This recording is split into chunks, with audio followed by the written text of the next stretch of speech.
कपिल जी, मैं आपको धन्यवाद देता हूं और ये फिल्म बनाने के लिए, ये वेब सीरीज बनाने के लिए बहुत बहुत धन्यवाद। कहां का सत्यमेव जयते, कहां का सत्यमेव जयते, कहां का सत्यमेव जयते। सुप्रीम कोर्ट के जजेस, हाई कोर्ट के जजेस जरूर इसको देखें और आत्मचिंतन करें कि भारत की न्याय प्रणाली कहां पहुंच गई है। भारत में टोटल 5 करोड़ केसेस तो वो हैं जो district court, high court, supreme court में है। इसका मतलब 5 करोड़ परिवार न्याय की आशा में बैठा हुआ है। ऑन एन एवरेज एक परिवार में 6 आदमी रख लीजिए, तो यानी 30 करोड़ लोग न्याय की आस लगाए बैठे हुए हैं। 30 करोड़ का मतलब एक अमेरिका, 30 करोड़ का मतलब 15 ऑस्ट्रेलिया, 30 करोड़ का मतलब 7 कनाडा, 30 करोड़ का मतलब 1.5 ब्राजील। इतने लोग भारत में न्याय की आस में बैठे हुए हैं। और ये 5 करोड़ केस तो वो हैं जो district court, high court, supreme court में है। इसके पैरेलल हमारे देश में एक और जुडिशियल सिस्टम है, उसको कहते हैं तहसीलदार, एसडीएम, एडीएम, डीएम, कमिश्नर, जहां पे चकबंदी के मुकदमे चलते हैं। वो इस 5 करोड़ में काउंटेड नहीं है। जो तहसीलदार के यहां मुकदमा होता है, एसडीएम के यहां मुकदमा होता है, एडीएम के यहां होता है, डीएम के यहां होता है, चकबंदी अधिकारी जिसको सीओ कहते हैं, डीडीसी कहते हैं, एसओसी कहते हैं, वो इसके पैरेलल में है और 5 करोड़ मुकदमे वहां पे भी चल रहे हैं। इसका मैं लाइव एग्जांपल देना चाहूंगा भारत की ब्लैक जस्टिस सिस्टम का। 1985 में जौनपुर में एक 10 बीघे जमीन का मुकदमा शुरू हुआ था। अभी वो सबसे नीचे पायदान पे है, जिसको कहते हैं चकबंदी अधिकारी। 1985 में मुकदमा शुरू हुआ, 2023 आ गया, लगभग 37 साल बीत चुके। 37 साल में यह नहीं तय हो पाया कि असली विल कौन सी है। 2 लोगों ने क्लेम किया, वो कह रहे हैं मुझे विल मिली है, वो कह रहे हैं मुझे विल मिली है। 37 साल में यह नहीं डिसाइड हो पाया असली विल किसकी है। अगर मान लीजिए आज डिसाइड हो जाए तो सीओ के बाद एसओसी, एसओसी के बाद डीडीसी, डीडीसी के बाद हाई कोर्ट, हाई कोर्ट के बाद सुप्रीम कोर्ट, यानी अभी 35 साल और लगेगा, 70 साल लगेगा। सेकंड जनरेशन मुकदमा लड़ रही है, ऑलरेडी सेकंड जनरेशन मुकदमा लड़ रही है और इसी स्पीड से काम हुआ तो मुझे लगता है थर्ड जनरेशन आके मुकदमा जाके तब जाके सुप्रीम कोर्ट पहुंचेगा। दूसरा एग्जांपल, एक ग्लेरिंग एग्जांपल आपको देता हूं। 1971 के वॉर में पाकिस्तान में बम फेंकने वाले, पाकिस्तान के फौजियों के बहुत सारे बैंकर तोड़ने वाले एक कर्नल कबोत्रा है, पंचकुला में रहते हैं। दुश्मनों को उन्होंने दांत तोड़ दिए। आज 2000 से उनके मकान पे किसी ने कब्जा किया हुआ है। 2023 आ चुका है, 23 साल में वो अपने मकान को नहीं छुड़ा पाए। अभी मामला पंचकुला की डिस्ट्रिक्ट कोर्ट में है, उसके बाद चंडीगढ़ हाई कोर्ट जाएगा, फिर सुप्रीम कोर्ट जाएगा। तो 23 साल में वो सबसे नीचे पायदान पे है। वास्तविकता यह है, अंग्रेज चले गए, अंग्रेजी कानून यहीं छोड़ गए, अंग्रेजी व्यवस्था यहीं छोड़ गए। यह व्यवस्था भारत में न्याय देने के लिए नहीं बनी थी। यह जो न्यायिक जुडिशियल सिस्टम था भारत में जो बनाया गया, वो केवल और केवल भारत को लूटने बांटने के लिए बनाया गया था। क्योंकि कानून वही चल रहा है, जुडिशियल सिस्टम वही चल रहा है, इवन हमारा ड्रेस भी वही चल रहा है।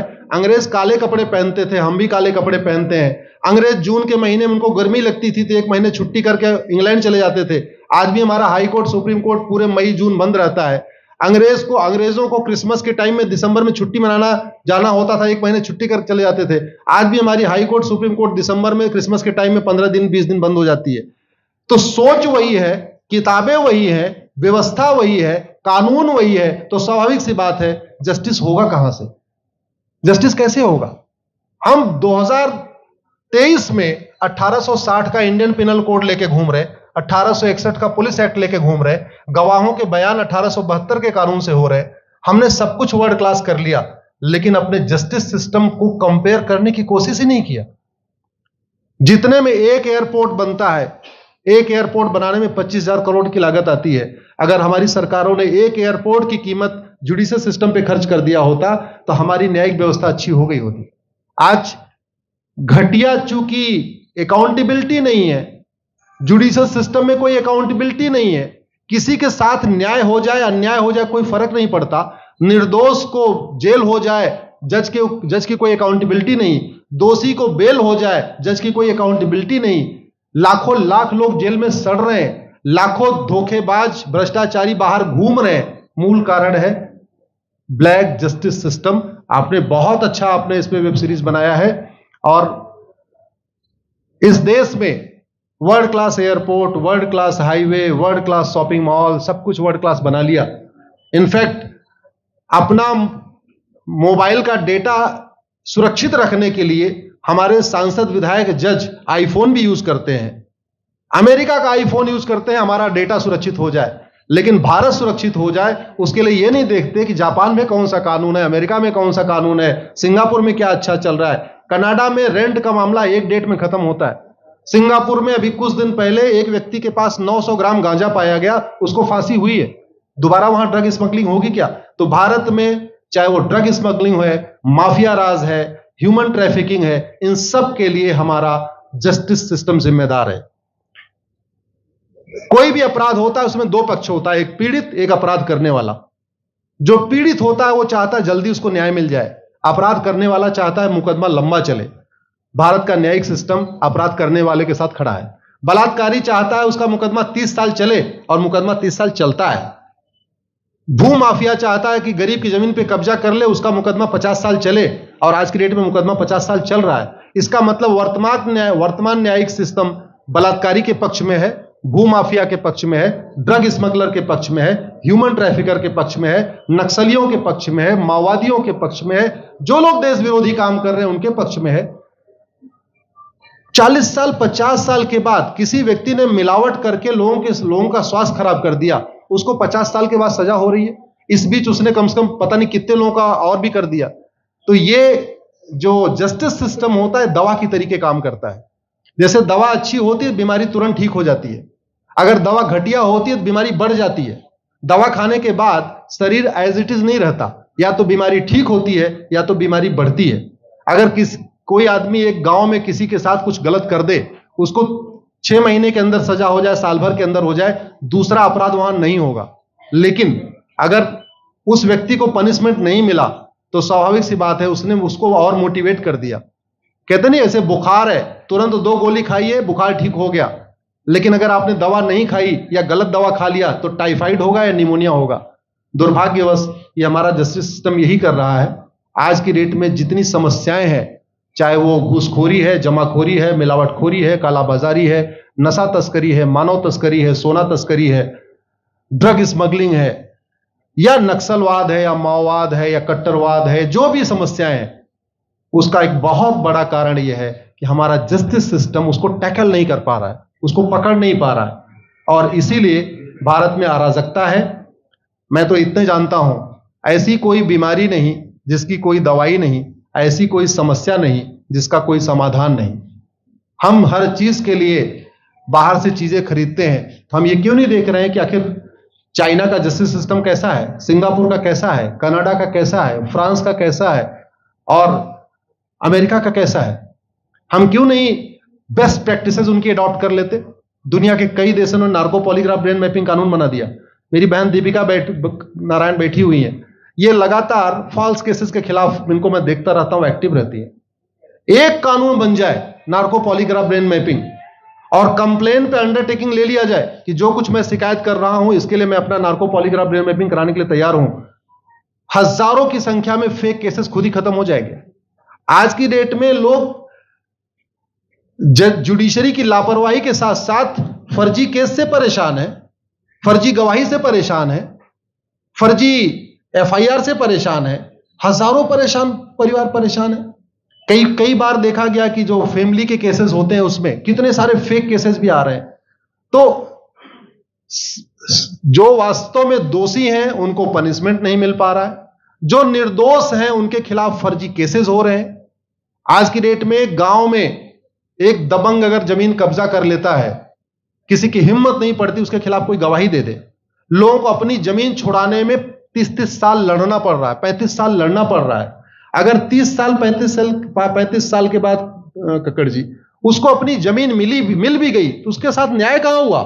35 साल में उसका टाइम बर्बाद हो गया, 35 साल में उसका पैसा बर्बाद हो गया, 35 साल वो मेंटल ट्रॉमा में रहा, 35 साल उसने तारीख पे तारीख झेली है। और मैं तो डिस्ट्रिक्ट कोर्ट में कई बार जाके देखा, ऐसे परिवारों को देखता हूं जिनके पास बस से आने के लिए पैसा नहीं है, साइकिल से आते हैं। ऐसे परिवारों को देखता हूं जो चाय नहीं पी सकते अपने पैसे से, बेचारे घर से रोटी बांध के और अचार लेके आते हैं, लेकिन वहां मजबूरी में वकील को पैसा देते हैं। तो हमारी कोर्ट कचहरी वास्तव में दलाली का अड्डा बन गया है। हमारी कोर्ट कचहरी भ्रष्टाचार का अड्डा बन गया है।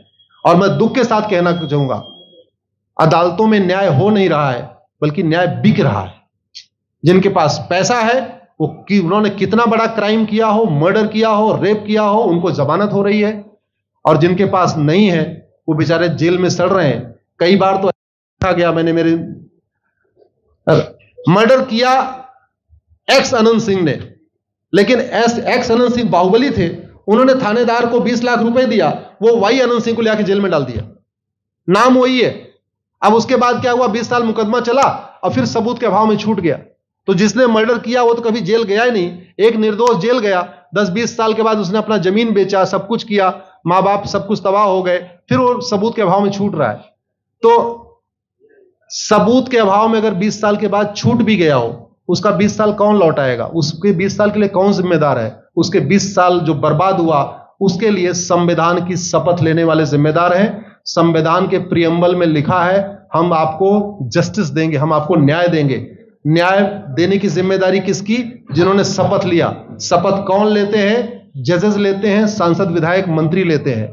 तो आज की डेट में अगर लोगों को न्याय नहीं मिल रहा है, तो इसके लिए वही जिम्मेदार हैं जो संविधान की शपथ लेते हैं। संविधान की शपथ लेने वालों को वेतन, भत्ता, गाड़ी, बंगला इसीलिए मिलता है कि लोगों को न्याय मिल सके, फास्ट जस्टिस मिले, कंप्लीट जस्टिस मिले। अनफॉर्चुनेटली कंप्लीट जस्टिस मिलने में तो 50-60 साल लग जाता है, फास्ट जस्टिस तो सपना हो गया है। इसलिए आज आपने जो ये वेब सीरीज बनाई है, मैं आपको धन्यवाद देता हूं। एक ऐसे विषय पे जिस पे कोई टच नहीं करता, लेकिन जिससे करोड़ों लोग पीड़ित हैं। मैंने कहा ना, 5 करोड़ लोग सीधे district court, high court, supreme court के केसेस से पीड़ित हैं, और 5 करोड़ मुकदमे एसओसी, डीडीसी, तहसीलदार के यहां चल रहा है। तो अगर 5 करोड़ से 30 करोड़ लोग इधर पीड़ित हैं, तो उधर भी पीड़ित है। वास्तव में बहुत बड़ी संख्या भारत में इसी से पीड़ित है। और अपराध, भ्रष्टाचार और जितनी भी अराजकता चल रही है, उसका मूल कारण भी यही है। जस्टिस सिस्टम अच्छा हो जाए, कानून सख्त हो जाए, कानून का खौफ पैदा हो जाए, न्यायपालिका का खौफ पैदा हो जाए, और ये थाने जो दलाली के अड्डे बन गए हैं, तहसील जो दलाली का अड्डा बन गया है, डिस्ट्रिक्ट कोर्ट जो कमीशन खोरी का अड्डा बन गया है, अगर इस पे कंट्रोल हो जाए तो वास्तव में भारत में फिर से राम राज्य आ सकता है। अगर जुडिशियल सिस्टम अच्छा हो जाए, तो जो राम राज्य की कल्पना है, धर्म की जय हो, अधर्म का नाश हो, प्राणियों में सद्भावना हो, विश्व का कल्याण हो, मुझे लगता है उसको फिर से जीवित किया सकता है। आपने मुझे बुलाया कपिल जी, मैं आपको धन्यवाद देता हूं। और ये फिल्म बनाने के लिए, ये वेब सीरीज बनाने के लिए बहुत बहुत धन्यवाद देता रहता हूं। दीपिका जी लड़ती रहती हैं, इनको देखता रहता हूं। बहन नेहा जी आई हैं, ये अपने गानों से मुझे लगता है बहुत अच्छा आप लिखती हैं। और इसी तरीके से कड़वा सच आप लिखते रहिए, कड़वा सच गाते रहिए। लोग आज की डेट में, यंग जनरेशन कड़वा सच सुनना चाहती है। मीठे झूठ ने इस देश में शुगर, डायबिटीज पैदा कर दिया। भारत केवल लोग डायबिटीज से नहीं पीड़ित हैं, बल्कि हमारी व्यवस्था को डायबिटीज हो चुका है। और उस डायबिटीज को दूर करने के लिए नेहा राठौर जैसी बहनें जो सही बात कह रही हैं, दीपिका जी सही बात कह रही हैं, आप लोग जो है बहुत अच्छा काम कर रहे हैं। और आपने, कक्कड़ साहब, आपने बनाया वेब सीरीज, आपको विशेष आभार, धन्यवाद देता हूं। यही निवेदन करता हूं, इस वेब सीरीज को ज्यादा से ज्यादा देखें। और खास तौर पे अगर आपके जानने वाले कोई जज हैं, कोई आईएएस हैं, कोई आईपीएस हैं, मंत्री, सांसद, विधायक हैं, उनको भी एक बार फोन करके, व्हाट्सएप करके एक बार कहिए कि वो भी इसको जरूर देखें। क्योंकि अल्टीमेटली न्यायिक व्यवस्था बदलने की जिम्मेदारी उन्हीं की है जिनको वेतन, भत्ता, गाड़ी, बंगला, free air ticket, free rail ticket और वीआईपी व्यवस्था मिलती है। ये व्यवस्था उन्हीं को बदलनी है। जय हिंद, धन्यवाद।